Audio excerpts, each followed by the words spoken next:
بسم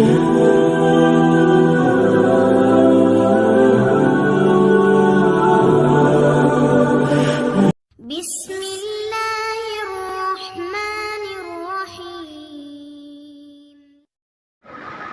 اکثر لوگوں کی یہ شکایتیں ہوتی تھی کہ بچہ ہمارے بچوں کو سمجھاؤ، ہمارے بچوں کو سمجھاؤ کہ ہمارے بچے جو ہے ہمارے ہاتھ سے نکل جائے، ہمارے بچے ہمارے نافرمان بن رہے ہیں۔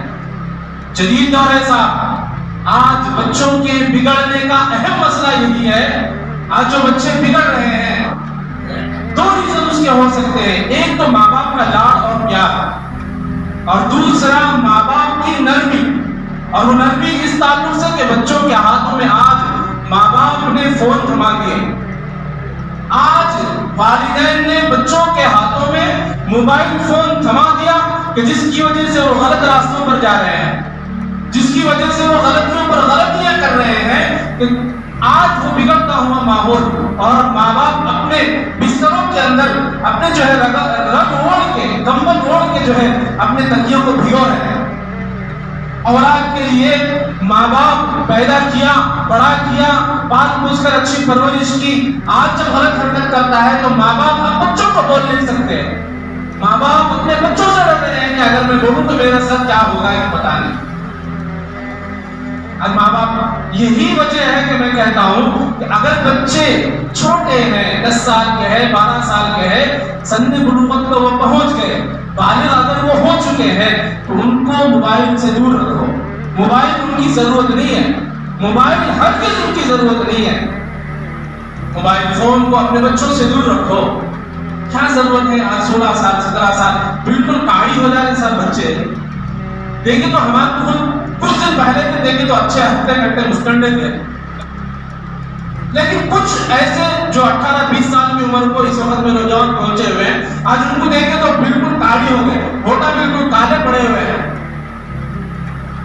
کئی بار بھائی ایسا کہ میرے کو خود نہیں معلوم کوئی صاحب، میری طبیعت جو ہے بالکل ایسی رہی، کمزور دکھ رہا، میرے کو بدن کے اندر کمزوری دکھ رہی، کئی کو دکھ رہا وہ غلط حرکات تو شروع کر دیا آپ سے، اور ماں باپ کو اس بات کا علم نہیں ہے، ضرورت نہیں ہے۔ ارے پچھلا دور ایسا بھی گزرا ہے کہ گھر کے اندر جب بچی بالغ ہوتی تھی تو ماں باپ کی نیند اڑ جاتی تھی کہ اب ہماری بچی بڑی ہو گئی ہے، جب تک اس کی شادی نہیں کرتے 15 سال 16 سال 17 سال زیادہ سے زیادہ 18 سال کے بعد تو پچھلے دور میں بچی گھر میں رہتی تھی، شادی کر کے جو ہے بالکل ودائی کر دی تو اب ماں باپ چین کی نیند سو سکتے تھے، لیکن آج کے ماں باپ کا کیا حال ہے کہ بچوں کو الگ روم دے دیا، بچوں کے لیے وائی فائی کی سروس دے دی، بچوں کے لیے جو ہے بڑے بڑے ڈاٹا والا جو ہے ریچارج کروا دیا، اور بچوں کو جو ہے کمروں کے الگ سلوا دیا،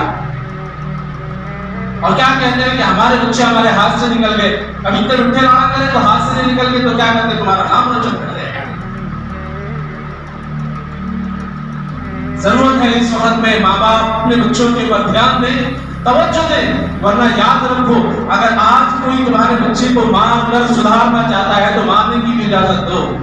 چھوٹا بچہ ہے کہیں کالج پڑھنے کہیں اسکول پڑھنے جاتا ہے یا پھر کہیں مدرسے کے اندر یا کسی مکتب کے اندر جا رہا ہے پڑھنے کے لیے، کوئی استاد کوئی ٹیچر اس کو مارتا ہے تو اس کی تربیت کے لیے مار رہا ہے صاحب، اس کی غلطی پر اس کو مار رہا ہے، اس کو مارنا ہے تو مارنے دو، روکنا نہیں ہے، جا کے اس سے سوال نہیں کرنا ہے۔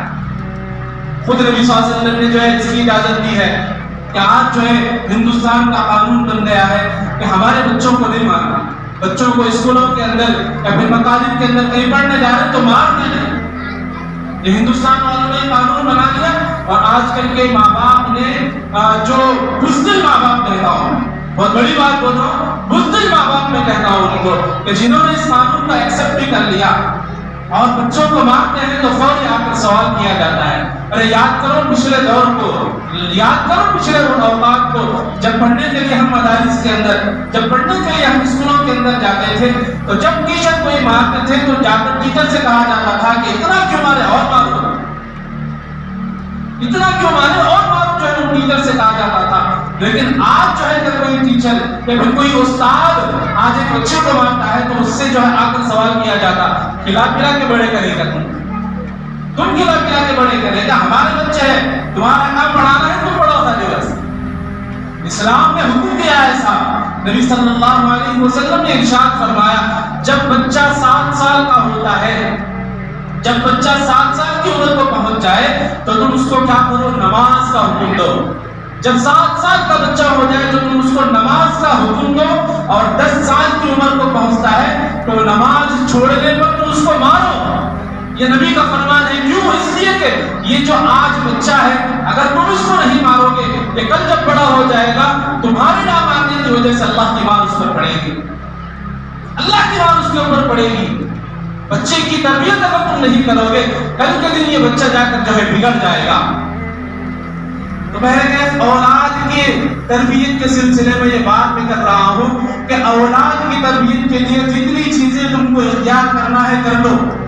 کوئی سمجھاتا ہے سمجھ جاؤ، مارتا ہے مارنے دو، لیکن اپنی اولاد کی تربیت کے سلسلے میں، ان کو سمجھانے کے سلسلے میں کوتاہی نہیں کرنا ہے۔ اگر آج کوتاہی کرو گے کل کے دن تم رونے والے ہو جاؤ گے۔ اگر آج بچیاں ہماری بڑی ہوتی ہیں، بچے ہمارے بڑے ہوتے ہیں تو گھر کے اندر یہ نصیحت کرنا، بچی میں تجھے اپنے بھروسے پر، بیٹی میں تجھے اپنے بھروسے پر تجھے کالج میں ڈال رہا ہوں، جب تو کالج جائے گی تو اپنی نظریں نیچے کر کے ڈالنا کہ تیرا باپ جو ہے جب باہر نکلے تو نظریں جو ہے لوگوں کے ملا کر چلے گا۔ اگر تو کسی سے نظریں ملائے گی، نظر اٹھا کر تو چلے گی تو کل کے دن تیرے باپ کو نظر جھکا کر چلنا پڑے گا۔ بہت گہری بات ہے یہ۔ بچوں کو یہ نصیحت کرنا ہے۔ 17 سال 18 سال کے ہوتے تو بڑے بڑے اینڈرائڈ فون لے کے پھر رہے ہیں، عاشقیں کر لیتے پھر رہے ہیں۔ تو میں نے کہا مجھے اور مزید باتیں نہیں بولنا ہے، بس اتنی بات بولنا ہے۔ اگر آپ اس وقت کو بھی یاد کرو، نوجوانوں خاص طور سے، تاریخ نے ایسے ایسے نوجوانوں کو بھی لکھا ہے کہ اگر ان کو ہم پڑھ لیتے ہیں، پڑھنے کے بعد اگر عمل کا جذبہ ہمارے اندر ہو تو ہماری زندگیوں کے اندر انقلاب آ سکتا ہے۔ اگر ہم اپنے اندر انقلاب لا لیں ہمارے علاقوں کے اندر انقلاب آ سکتا ہے۔ محمد بن قاسم بہت بڑے جو ہے ایک سپاہی تھے۔ محمد بن قاسم جب کسی ملک کے اندر ان کا قدم پڑ جاتا اور وہاں کے بادشاہ کو یہ معلوم ہو جاتا کہ محمد بن قاسم کا اس بستی، اس علاقے کے اندر، اس ملک کے اندر قدم پڑ گیا ہے، تو وہاں کے جو ظالم بادشاہ ہوتے تھے وہ یہ کہنے پر مجبور ہوتے تھے کہ اب ہمیں اپنا ملک چھوڑنا پڑے گا اور محمد بن قاسم کے حوالے کرنا پڑے گا۔ زیادہ عمر میں 17 سال۔ آج ہمارے 17 سال کے بچے کو جنگ کیا ہوتی کچھ بھی نہیں معلوم۔ ان کو معلوم ہے جنگ بولے تو معلوم ہے کہ فری فائر پر ڈن ڈن ڈن مار لیتے بیٹھا۔ اس کا نام ہمارے نوجوانوں کے نزدیک کیا ہے؟ جنگ ہے۔ اس کے اندر گن چلائے تو سمجھ رہے بڑے جو ہے سپاہی بن گئے۔ تو محمد بن قاسم کے بارے میں آتا ہے کہ 17 سال کی عمر میں جب ان کو معلوم ہوا کہ ہندوستان کے اندر بھی اس وقت کا جو ماحول تھا، ہندوستان کے اندر بہت گندا ماحول تھا، تو محمد بن قاسم کو جب ایک خط لکھا گیا اور کہا گیا ہندوستان سے ایک خط گیا، اور جب وہ خط ان کے پاس پہنچا تو اس وقت کا جو ظالم بادشاہ تھا اس کو اطلاع ہو گئی، اس کو یہ خبر مل گئی کہ محمد بن قاسم ہندوستان آنے والے ہیں۔ تو اس بادشاہ نے اپنے تمام وزراء کو بلا کر کہا کہ کوئی ایسی ترکیب بتاؤ کہ محمد بن قاسم کو جو ہے راستے میں بلکہ ہندوستان آنے ہی نہ دیا جائے اور پہلے ہی ان کو ختم کر دیا جائے۔ کسی وزیر نے کہا کہ جیسے ہی محمد بن قاسم آتے ہیں ہم ان کا مقابلہ کریں گے، تو کسی وزیر نے کہا کہ نہیں ہم ان کا مقابلہ نہیں کر سکتے، ہم ہندوستان چھوڑ کر چلے جائیں گے۔ تو کسی ایک وزیر نے کہا میں ایک جو ہے کسی ایک پجاری کو جانتا ہوں، وہ بہت بڑے اچھے منتر جانتا ہے، اگر ہم اس کو بلائیں گے اور اس کے اوپر جھاڑ پھونک کروائیں گے تو محمد بن قاسم وہیں پر نیست و نابود ہو جائے گا۔ سب نے الگ الگ مشورہ دیا۔ تو اس وقت کے بادشاہ نے کہا کہ چلو اس پجاری کو بلاؤ اور اس سے بلا کر کہو کہ کوئی ایسا منتر پڑھ دے کہ جس کی وجہ سے محمد بن قاسم ہندوستان نہ آئے اور باہر ہی ختم ہو جائے۔ تو اس نے کہا کہ اس کے لیے ایک وقت ہوگا، ایک میعاد ہوگی، اسی وقت میں محمد بن قاسم کے لیے ہم کیا کریں گے، ایک منتر پڑھیں گے اور اس کو وہیں پر ختم کر دیں گے۔ تو بادشاہ سلامت نے کہا کہ چلو وہ وقت بتاؤ۔ تو اس نے کہا کہ اندھیری رات ہوگی جس میں تم ہوں گے یا تمہاری بیوی ہوگی، دونوں میں سے کسی ایک کو چلنا پڑے گا۔ تو بادشاہ نے ایک کام کیا کہ چلو اس وقت میں تمہارے ساتھ چلتا ہوں، لیکن جیسے ہی وہ رات میں اندھیری رات میں اس جگہ پر پہنچا تو اس کو یہ خبر ملی کہ بادشاہ سلامت کی محل کے اندر کسی وجہ سے ضرورت تھی، تو فوری اس نے ایک کام کیا کہ اس کی بیوی کو وہاں پر چھوڑ دیا، رانی کو۔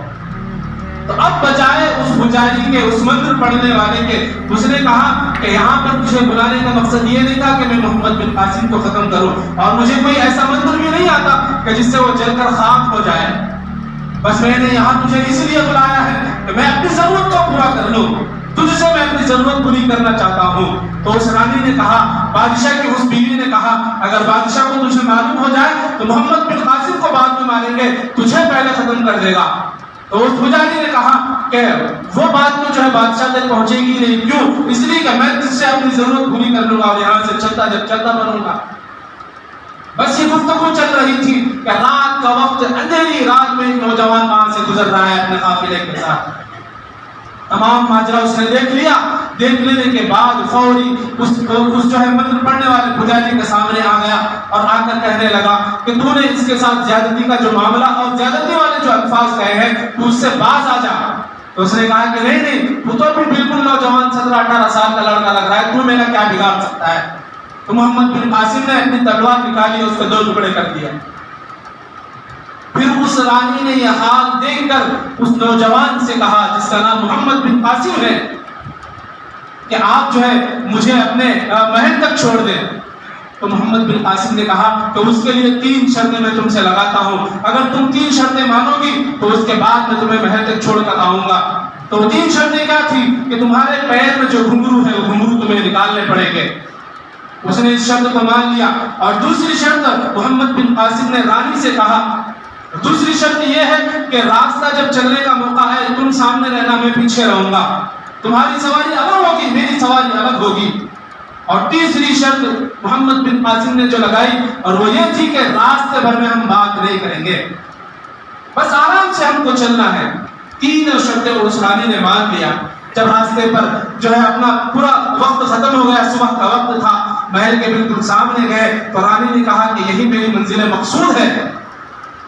تو محمد بن قاسم نے کہا کہ یہی تمہاری منزل مقصود ہے تو اتر جاؤ۔ تو اس رانی نے کہا کہ راستے بھر میں بات کرنے کا موقع تم نے نہیں دیا، میں چاہتی ہوں اے نوجوان کم سے کم تم اپنا نام تو بتاؤ۔ تو محمد بن قاسم نے کہا کہ تیرا شوہر یہاں کا جو بادشاہ ہے جس کو قتل کرنا چاہتا ہے وہی میں محمد بن قاسم ہوں۔ 17 سال کا نوجوان اسلام میں داخل ہونے کا ذریعہ بن رہا ہے، اور آج کل کے 17-18 سال کے نوجوان دوسروں کے ایمان کو بگاڑنے کا ذریعہ بن رہے ہیں۔ اسلام نے کہا وَلَا تَقْرَبُوا الزِّنَا، زنا کے قریب نہ پہنچو۔ نوجوان سب سے پہلے کیا کر رہے ہیں؟ اپنی خواہشات کو غلط طریقے سے پورا کر۔ اسلام نے کہا ہے کہ شراب کو ہاتھ مت لگاؤ، ڈپریشن میں آ رہے، کوئی ٹینشن کے اندر، کام کاج نہیں سدھر رہا، کچھ بھی سمجھ میں نہیں آیا، کہاں تو بھی مزدوری کر لے کے آگے شام میں ٹلی ہو کے آ جائے۔ نوجوانوں کا ایک بڑا طبقہ اس گناہ کے اندر مبتلا ہے، زنا ہو، جوا ہو، سٹے بازی ہو، سب کاموں کے اندر ہمارا نوجوان ملوث۔ تو آج ہماری دنیا کیسے بدلے گی؟ انقلاب کہاں سے آئے گا؟ اگر تم بدلنا چاہتے ہو دنیا کو اور لانا چاہتے ہو انقلاب دنیا کے اندر تو پہلے اپنے آپ کو بدلو۔ قرآن نے بھی تو خود کہا ہے نا، ان اللہ لا یغیر ما بقوم حتی یغیروا ما بانفسہم۔ اللہ تعالیٰ اس قوم کی حالت اس وقت تک نہیں بدلتے جب تک اس قوم کو خود اس بات کا اندیشہ نہ ہو کہ جب تک میں نہیں بدلوں گا اس وقت تک اللہ نے ابھی اس حالات کو نہیں بدل سکتے۔